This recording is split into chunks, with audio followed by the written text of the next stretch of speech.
Olá, sejam bem-vindos ao programa M. Hoje é dia de falar de educação com a Elizabeth Rodrigues. A gente conversa sobre a criançada, é claro, né? Sobre o que mudou para elas na família e na sociedade desde o século XX. Hoje também a gente tem mais dicas de maquiagem aqui no programa. O maquiador Fernando Luiz conta todos os segredos do iluminador facial. Fique com a gente e acompanhe. O programa M está entrando no ar.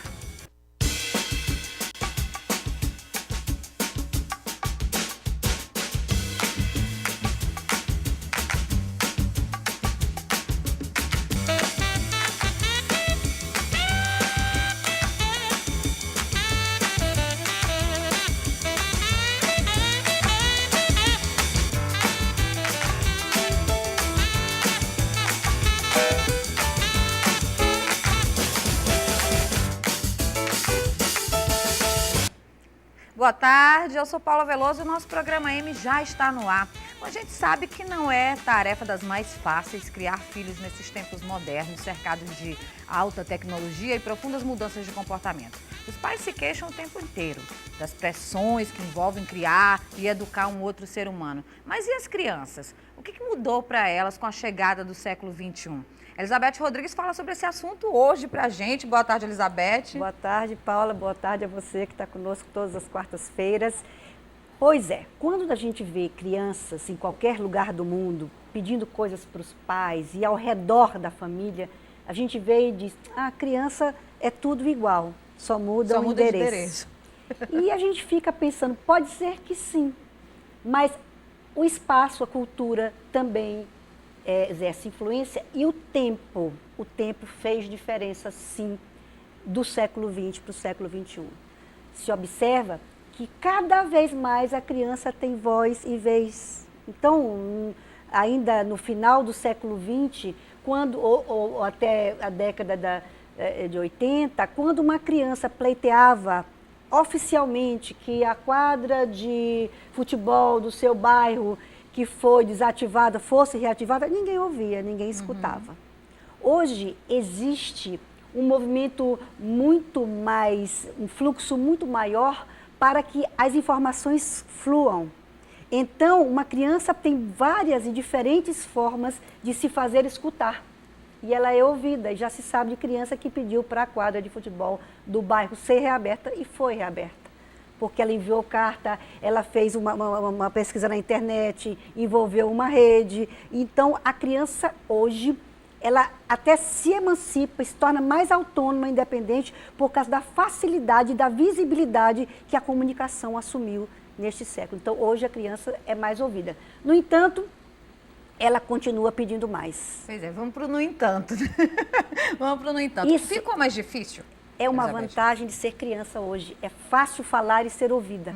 E isso tem repercussão, tem ressonância. Mas ela ainda se queixa de que os pais nem sempre as ouvem como aquela pessoa que ouve e quer realmente dar importância. Por exemplo, tem crianças que se queixam, meus pais se separaram.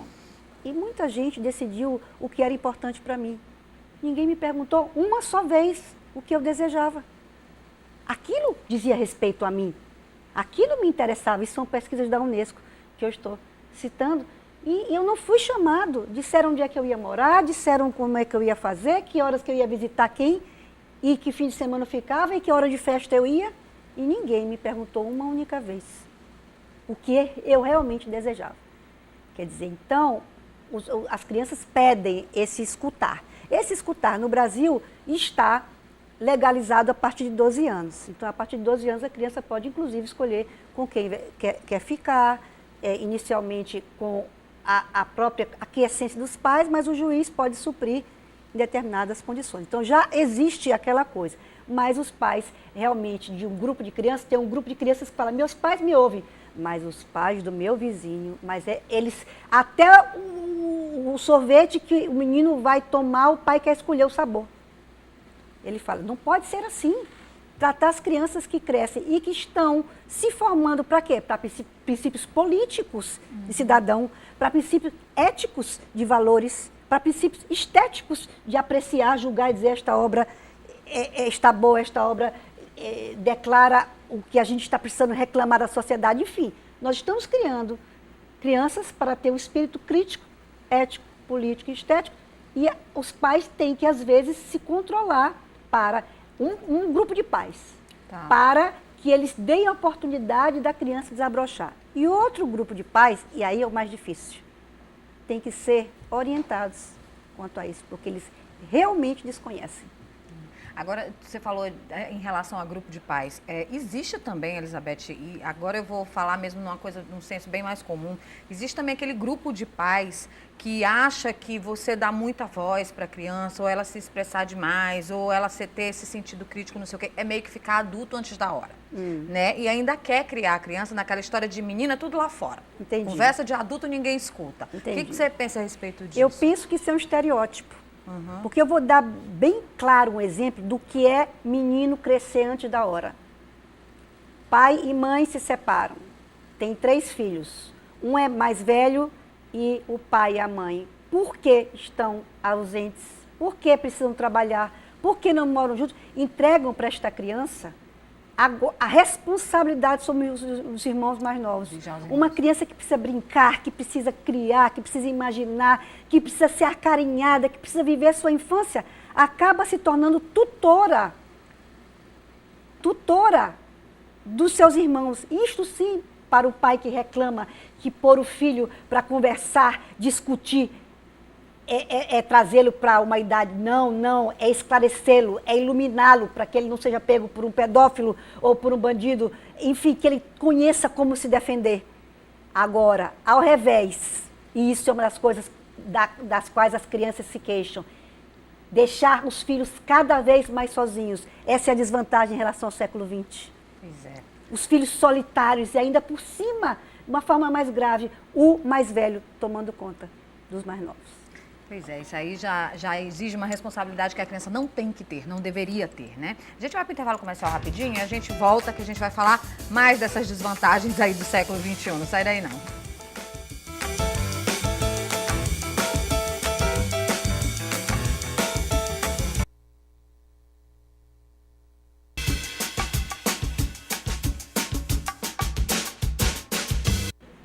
Estamos de volta com o nosso bate-papo aqui com a Elizabeth Rodrigues. A gente está falando aí sobre as mudanças na família e na sociedade do século XXI para a criançada, né? Elizabeth, no passado, não tão remoto assim, né? Era mais, vamos dizer assim, mais fácil ser criança, né? Hoje em dia a gente tem aí, com a urbanização, a falta de espaço para a criança brincar, né? Aquela brincadeira fácil de subir na árvore não existe mais. Quer dizer, vem aí também a coisa do computador, né? Das redes sociais substituindo os amiguinhos. Então, tem muita coisa que foi mudando. Algumas coisas a gente pode dizer que para bem, outras coisas já vai deixando a gente mais assim, tipo, com saudade do que era antigamente. É verdade.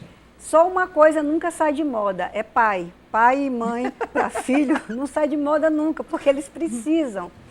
São os interlocutores com quem a criança está à vontade para colocar as suas dificuldades. Então, por exemplo, e para entender melhor o mundo, porque o brincar ela faz, como diz Vygotsky, o brincar é o imaginário, onde ela vai trabalhar situações imaginárias para treinar as reais. Ela chega numa zona de desenvolvimento proximal, em que ela está treinando uma situação de ser mulher, de ser mãe, de ser profissional, e depois ela pode repetir e vai repetir.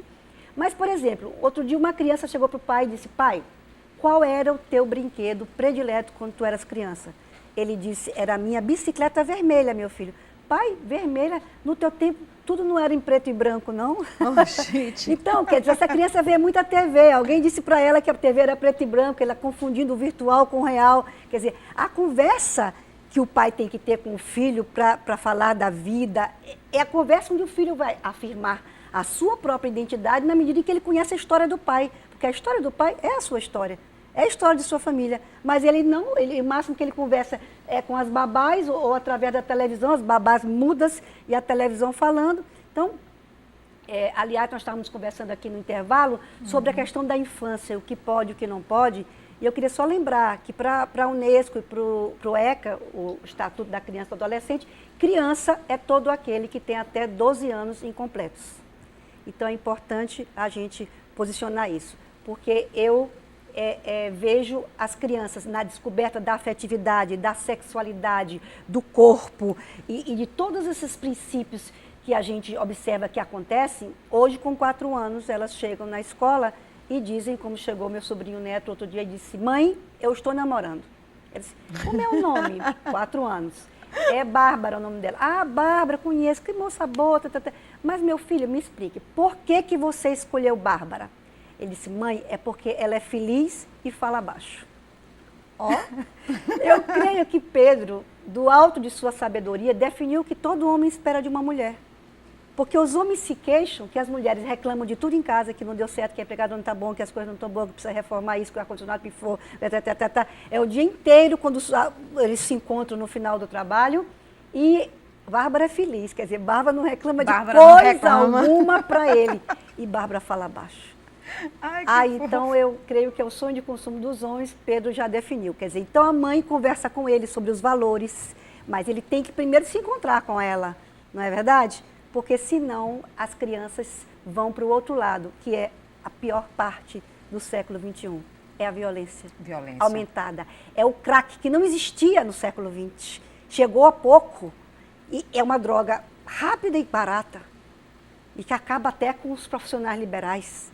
Então, na hora em que uma greve acontece numa escola, são 30 dias que uma criança está cada vez mais sujeita à violência, às gangues, ao crack. A rua virou um perigo. A rua hoje, é um né? perigo. Não se brinca mais na rua. O tempo inteiro e a questão do bullying que fica muito mais violento. Sim. Porque a gente dizer que o bullying não existia não é verdade. Sempre existiu, mas né? Ele era mais escamoteado.